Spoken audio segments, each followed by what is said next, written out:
కాదు, ఈరోజు విద్యా వ్యవస్థ మీద కూడా మాట్లాడుకుందాం అధ్యక్ష. ఈ విద్యా వ్యవస్థలో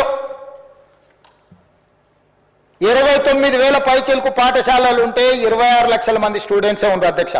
విద్యాశాఖలో అధ్యక్ష ప్రభుత్వ పాఠశాలలు 2014-15లో 24,85,000 మంది విద్యార్థులు ఉన్నారు అధ్యక్ష. నాడు 2023-24 సంవత్సరానికి వచ్చేవరకల్లా 18,06,000 మంది విద్యార్థులు అయినారు అధ్యక్ష. 27.30% ప్రభుత్వ పాఠశాలల విద్యార్థులు తగ్గిపోయినారు అధ్యక్ష. దాదాపుగా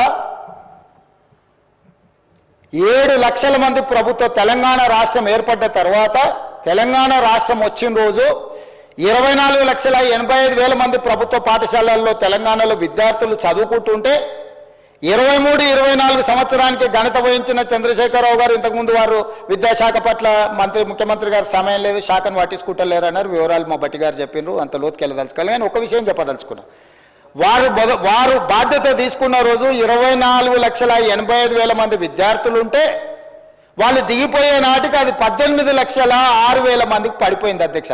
27.30% విద్యార్థులు ప్రభుత్వ పాఠశాలలలో పడిపోయినరు.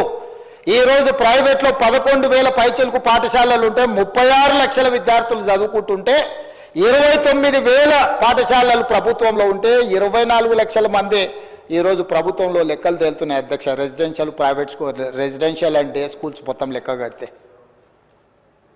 ఇంత నిర్వీర్యాన్ని చేసి మొత్తం ప్రైవేట్ కార్పొరేట్ కంపెనీలకు అప్పచెప్పాలి అని ఆంధ్ర నుంచి వచ్చిన ఇన్స్టిట్యూట్లకు మొత్తం విద్యా వ్యవస్థని అప్పచెప్పేసి మీరు వదిలేస్తే విద్యా కమిషన్ వేసి ఫీజుల కాడ నుంచి స్ట్రక్చర్ చేయాలి, విద్యాశాఖను ప్రక్షాళన చేయాలని సమూలమైన మార్పులు తీసుకురావాలని అన్ని రకాలుగా తాపత్రయపడి డిఎస్సి నోటిఫికేషన్ ఇచ్చి టెట్ పరీక్షలు 55 రోజులలో నిర్వహించి 11,000 మంది టీచర్ల నియామకం చేసిన అధ్యక్ష.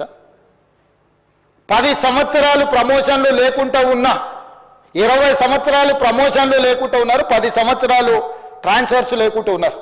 20 ఏళ్ళ ప్రమోషన్లను లాంగ్వేజ్ పండిట్స్తో సహా 22,000 మందికి ప్రమోషన్లు ఇచ్చిన 36,000 మంది టీచర్లకు బదిలీలు చేసి చిన్న వివాదం లేకుండా టీచర్ల బదిలీలు చేసిన అధ్యక్ష. ఐఏఎస్లను బదిలీ చేయడం అల్క, కానీ టీచర్లను బదిలీ చేయడం ఎంత కష్టమో నీకు తెలియదా అధ్యక్ష? ఎంత చైతన్యం ఉంటుంది వాళ్ళలో? అయినా చిన్న వివాదం లేకుండా 36,000 మంది టీచర్లను బదిలీ చేసిన అధ్యక్ష. 11,000 మంది టీచర్ల నియామకాలను చేపట్టిన 14 యూనివర్సిటీలకు వైస్ ఛాన్సలర్లను నియమించిన అధ్యక్ష నేను విద్యాశాఖ బాధ్యత తీసుకున్న తర్వాత. ఇది నా చిత్తశుద్ధి. 40% డైట్ ఛార్జెస్ పెంచిన, 200% కాస్మెటిక్ ఛార్జెస్ పెంచిన. ఎవరుంటారు అధ్యక్ష ఈ diet charges, cosmetic charges? SC, ST, BC మైనారిటీల పిల్లలు లేరా? ఆ పిల్లలు మా పిల్లలైనా పాఠశాలకు వెళ్ళి వాళ్ళతో పాటు కూర్చొని సహబంతి భోజనం చేసి నా ఐఏఎస్ ఐపీఎస్ అధికారులను నెలకొకసారి ఖచ్చితంగా పాఠశాలలో వెళ్ళి భోజనం చేయండి అని ఈరోజు పర్యవేక్షిస్తున్న మాట వాస్తవం కాదా అధ్యక్ష? ఈ రకంగా ప్రక్షాళన చేసి పేరుకపోయిన చెత్తను తొలగించి మీరు చేసిన పాపాలను కడుక్కుంటూ ఈరోజు పూర్తి స్థాయిలో మేము ప్రయత్నం చేస్తుంటే మమ్మల్ని కించపరిచే విధంగా young India Integrated residential schools అధ్యక్ష 58-11,000 కోట్లతో ఇచ్చిన 100 కాన్స్టిట్యున్సీలకు 100 ఇయ్యాలని 20 నుంచి 25 ఎకరాలల్లో each Young India Integrated Residential స్కూల్కు 200 కోట్లు ఇచ్చి ఒక unique concept, SC, ST, BC minority పిల్లలు ఒక్కొక్క స్కూల్లో 2,500 మంది మినిమం ఉండాలి అని ఈరోజు వాళ్ళందరిని ఇచ్చేసి ఈరోజు వాళ్ళందరినీ ఒక లైనప్ చేసి ఆ పిల్లల కోసం మేము తాపత్రయపడుతుంటే ఇంటర్నేషనల్ స్టాండర్డ్స్లో మేము కడుతుంటే ఒక యూనిక్ కాన్సెప్ట్ తీసుకొచ్చినప్పుడన్నా అభినందించడానికి మనసు రావాలి కదా అధ్యక్ష. ఇందులో మా స్వార్థం ఏముంది అధ్యక్ష? ఏమన్నా మా పార్టీ కార్యకర్తల కోసం కట్టించిన రిహాబిలిటేషన్ సెంటర్ ఇదేమన్నా? ఈ పేదల కోసమే కదా మేము చేస్తున్నది అధ్యక్ష. అదేవిధంగా ఈరోజు వాళ్ళు ఏదైతే మాట్లాడదలుచుకున్నారో, ఏదైతే చెప్తున్నారో మా మీద బురద జల్లాలన్న ఆలోచన తప్ప లేకపోతే ఇదే కాదు అధ్యక్ష. పోలీసులు 1,00,000 మంది పోలీసులు ఉన్నారు అధ్యక్ష. మనం ప్రశాంతంగా ఈరోజు నిద్రపోగలుగుతున్నాము, మనం మన కుటుంబాలతో ప్రశాంతంగా ఉండగలుగుతున్నాం అంటే పోలీసు రక్షణ వ్యవస్థ ఉండబట్టే అధ్యక్ష.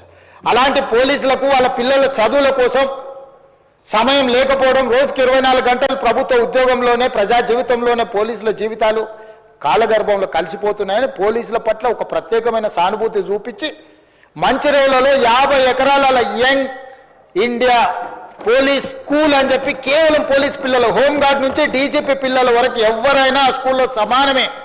ఒక హోంగార్డ్ బిడ్డ అయినా డీజీపీ బిడ్డ అయినా ఆ యంగ్ ఇండియా పోలీస్ స్కూల్లో, భారతదేశంలో సైనిక్ స్కూల్కి ఎంత ప్రతిష్ట ఉన్నదో నా తెలంగాణ రాష్ట్రంలో ఉన్న పోలీసులు వాళ్ళ పిల్లలు కూడా అంత ప్రతిష్ట కలిగిన, చదువే కాదు స్పోర్ట్స్లో క్రీడలలో రాణించడానికి అవసరమైన అన్ని ప్రణాళికలు చేసి మంచిర్యాలలో 50 ఎకరాల స్థలాన్ని కేటాయించి కోట్ల రూపాయలు ఇచ్చి ఇవాళ పోలీసుల పిల్లల కోసం ఒక అత్యున్నత ప్రమాణాలతో కూడుకున్న ఎడ్యుకేషన్ ఇవాళ పోలీస్ పిల్లలకి ఇవ్వాలనుకున్నాం అధ్యక్ష.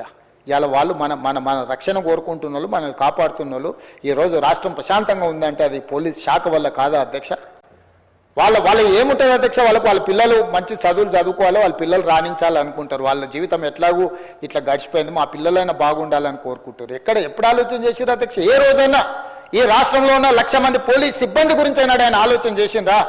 డీజీపీ నుంచి హోంగార్డ్ వరకు పోలీస్ సిబ్బందిని ప్రత్యేకంగా వాళ్ళకు ఒక వ్యవస్థ ఉండాలి అని ఈరోజు ఒక అడిషనల్ డీజీ క్యాడర్ ఆఫీసర్ను పెట్టి ఒక వ్యవస్థను బ్రహ్మాండంగా ఏర్పాటు చేసి ఈరోజు పోలీస్ స్కూల్ని ఏర్పాటు చేసినాం కదా అధ్యక్ష. ఈరోజు ఇట్లా ఒక్కొక్కటిగా మీరు పెండింగ్ పెట్టిపోయి మా నెత్తి మీద మోపిన అన్ని రకాల సమస్యల్ని పరిష్కరించుకుంటూ మేము ముందుకు వెళ్తుంటే మీరు మమ్మల్ని అవహేళన చేయడం, గవర్నర్ గారి ప్రసంగాన్ని తప్పు పట్టే విధంగా, గవర్నర్ గారిని కించపరిచే విధంగా మాట్లాడడం సమంజసమని నేను అడుగుతున్నా అధ్యక్ష. గవర్నర్ గారి ప్రసంగం ప్రభుత్వం యొక్క ఆలోచన విధానం, ప్రభుత్వం యొక్క భవిష్యత్ ప్రణాళిక. ఆ భవిష్యత్ ప్రణాళికనే గవర్నర్ గారు మాట్లాడతారు తప్ప గవర్నర్ గారు వారు సొంతంగా ఏం ఆలోచన చేయరు అధ్యక్ష. మంత్రివర్గ తీర్మానమే గవర్నర్ ప్రసంగం అని నేను చెప్పదలుచుకున్నాను అధ్యక్ష.